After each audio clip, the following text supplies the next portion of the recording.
Good day everyone. Magandang araw sa lahat. Naimbag nga aldaw tayo amin. Today we will have a new topic to discuss. It will be on ideas. Ideas are the building stones of knowledge because they constitute judgment. Through judgments, truth and falsity are expressed. Hence, ideas must be thoroughly understood because no building can be solid unless its foundation is solid. In this lesson, we shall be understanding the nature of the mind. We shall then discuss the process of forming an idea and apply its process.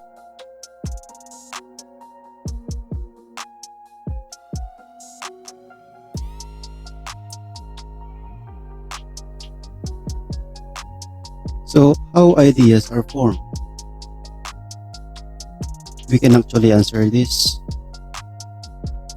simply by saying that it can be formed by having perception or sensation, then apprehension, followed by abstraction.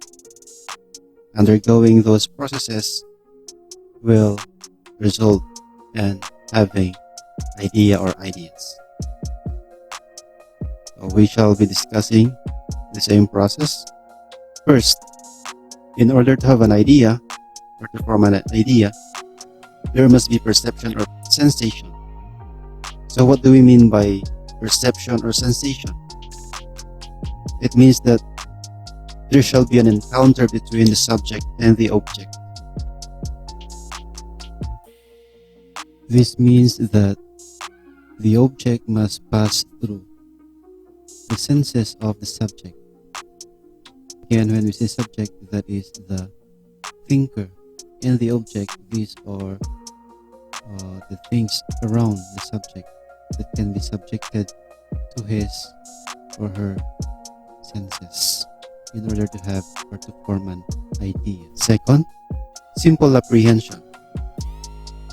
This is an act of the mind by which we will be able to know the real meaning of a thing without affirming or denying anything about that thing. In this process, phantasms are being formed in our imaginations. And when we say phantasms, these are images that are being formed in our mind after encountering the object.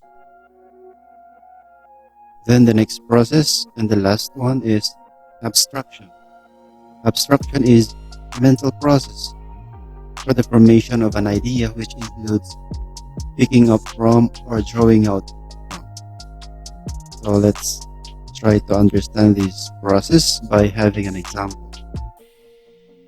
Example, the idea of a jeepney. Let us just say, Pedro had never seen a jeepney since birth.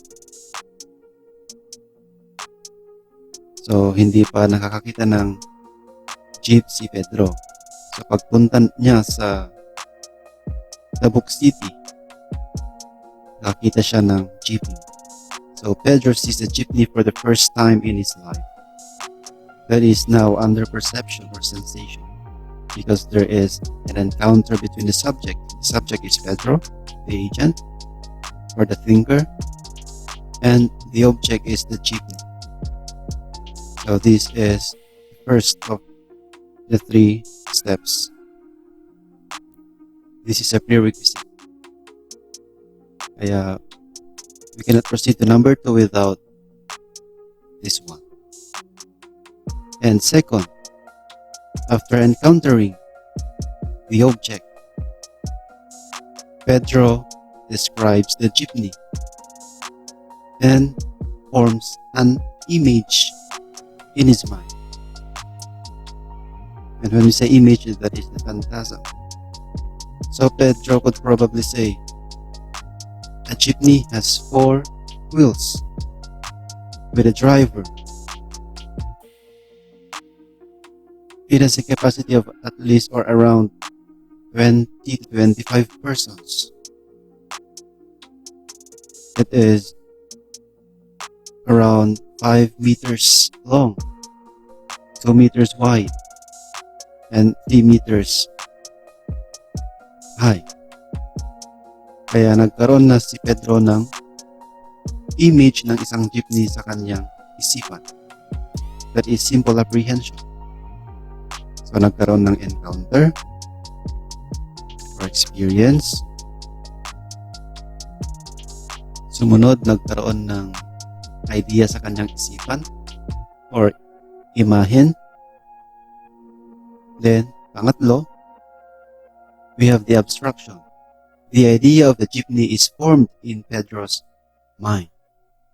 So since Pedro was able to form an idea or image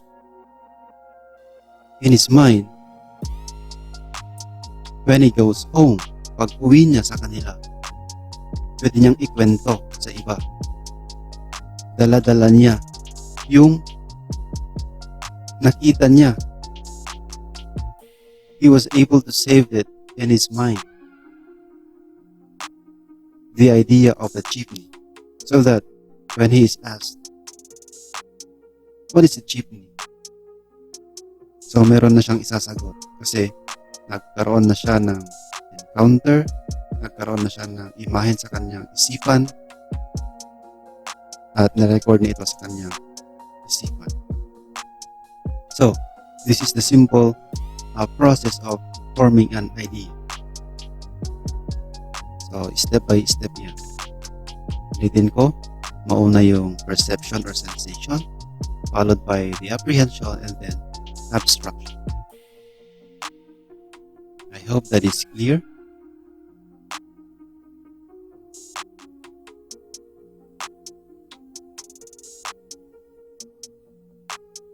Next, we have the 3 acts of the mind.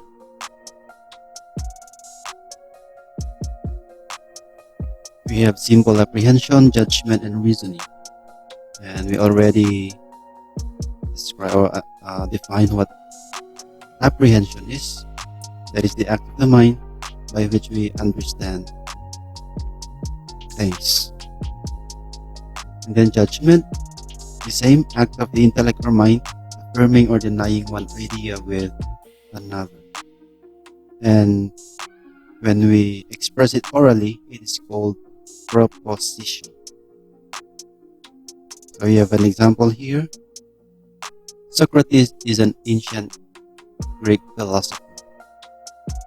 So here there is a judgment.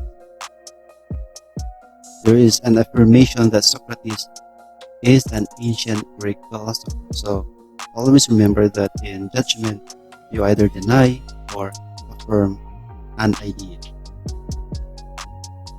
So we affirm that indeed Socrates is an ancient Greek philosopher. Another example, humans are not angels. So in here, we denied that humans are angels.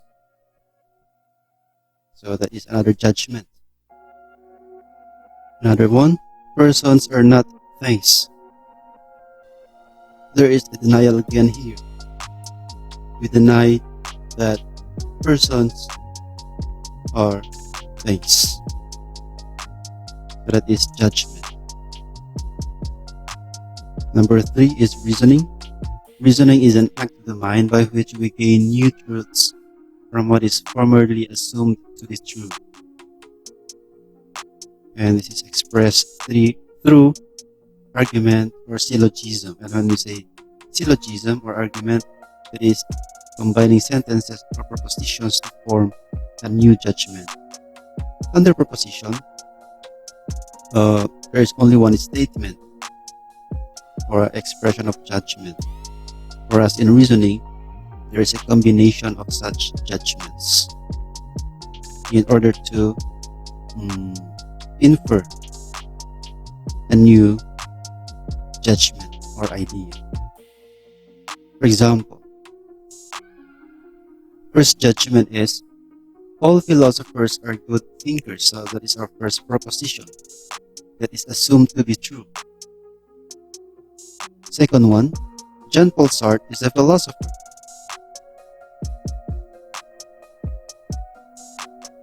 Hence, we conclude from those two propositions or statements that Jean-Paul Sartre is a good thinker. So that is an example of reasoning.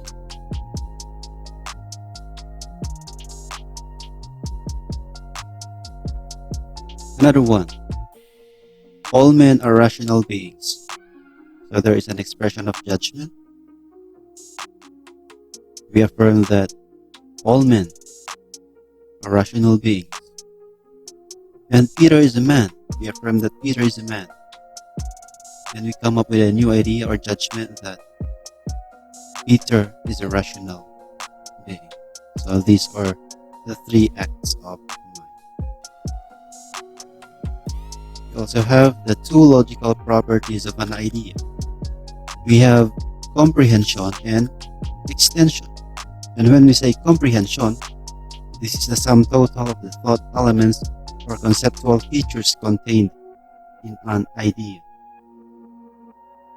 In giving the comprehension of an idea, we are simply giving the definition of the concept or idea. So this is simply defining ideas or concepts. And when we say definition, that is knowing the essence of a thing, giving the specifying difference in the genus or category or group. Example: man is a rational animal. The idea is man, and we have given a definition or we define what man is. And man is a rational animal.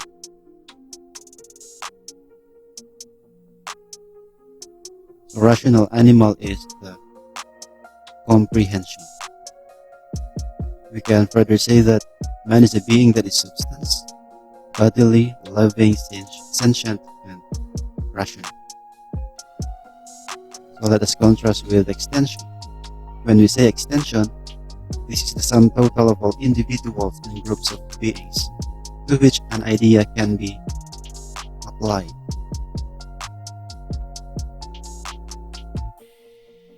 For example, the idea man. The idea of man is applicable to all men. So in here, we're not giving a definition or we are not defining what man is.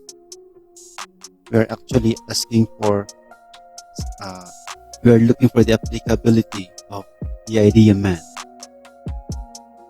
And when we say man, it refers to all men. In extension, we're actually looking for examples. So that an example for man is Pedro, Juan, Petra, and all the men in the world. Same with the idea of a mother. It is applicable to all mothers, such as Maria, Teresa, Laika, Jane, and all the other mothers in the world. So that is an extension. So we can further understand this by having an illustration. For example, when Pedro asks for the meaning of a term, he's actually asking for an answer from its comprehension. So he's asking for a definition. But when he asks for an example of that idea or proposition, he's asking for its extension. For example, we have here comprehension and extension. Substance is an idea, and when we say substance, it includes spirits, minerals, plants, roots, and men. That is its definition, or those which these are the things fall under its genus. And when we say material and substance, so if you notice, spirits is omitted already because spirits are not material. So falls under substance and material are minerals, plants, roots, and men, because all of these are substance and at the same time material.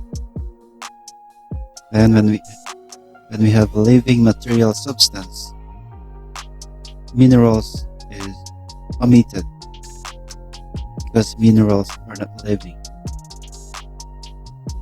Only plants, fruits, and man. And when we add sentient, we remove plants because plants have no senses. Only brutes and men. And when we add rational, brutes are not rational, so only man is left. So there is actually a relationship between the two, as you can notice it. They vary inversely, that is, the greater the comprehension, the lesser the extension. And the lesser the comprehension, the greater the extension. Thank you for listening. Have a good day.